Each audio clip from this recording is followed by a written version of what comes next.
L'incendie le plus meurtrier qu'a jamais connu la Californie poursuit donc sa progression ce matin. Et le bilan fait donc état de 42 morts et 228 autres qui sont portés disparus. Cédric Fesch, vous venez d'arriver sur place. Qu'est-ce qui vous a surpris, Cédric, en arrivant? De notre côté, ce qui nous paraît stupéfiant, c'est le nombre de personnes qui sont portées manquantes. Plus de 200 personnes.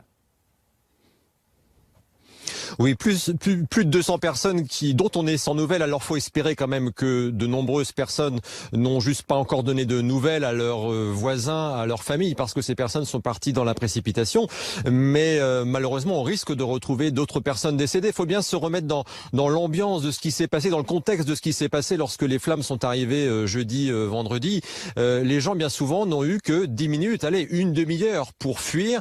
Ils ont sauté dans leur voiture et ils sont partis sans vraiment savoir dans quelle direction il fallait fuir pour éviter les flammes. Et c'est pour ça qu'il y a beaucoup de personnes qui, malheureusement, se sont précipitées vers les foyers. Vous avez certainement vu ces vidéos de gens qui se filment au volant avec des flammes qui sont des deux côtés de la route. Ils espèrent qu'ils sont allés dans la bonne direction.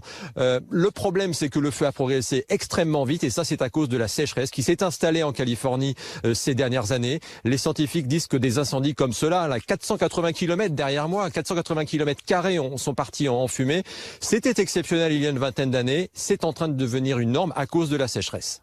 Merci Cédric Fesch en duplex de Paradise en Californie pour BFM TV. En Californie, le bilan des incendies est passé à 44 morts. Il s'agit des incendies les plus meurtriers de l'histoire de cet État américain. Et cet incendie est loin d'être contenu. Des milliers de pompiers continuent de lutter contre les flammes. Pendant ce temps, les images d'habitants qui fuient les villes touchées nous parviennent. Autant de témoignages de l'enfer vécu par ces rescapés. Gaël Giordana, Anne-Sophie Varmont. Jacob a échappé au pire.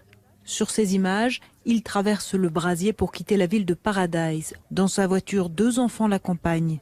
Et voici le moment où il quitte enfin les flammes. Tout à coup, l'horizon s'éclaircit. En quelques minutes, nous sommes parvenus à sortir. Tout était dégagé. C'était très étrange et ce n'est qu'une fois dehors qu'on a constaté que c'était grave. It's okay, Mama. Amber et sa mère progressent lentement à travers les flammes. Please drive, just please drive. Pour fuir la ville entièrement incendiée, il faudrait aller vite, mais par endroits les véhicules sont si nombreux que le trafic est ralenti, faisant craindre le pire. J'ai cru que les fenêtres allaient se briser. Il faisait tellement chaud. On a pensé que les pneus allaient fondre, que la voiture allait fondre. Amber et sa mère ont au moins la vie sauve. Elles sont hébergées dans un hôtel car leur maison est partie en fumée.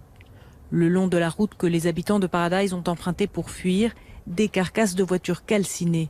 Le feu a détruit plus de 6500 maisons. Jamais aux États-Unis, un incendie n'avait fait autant de morts.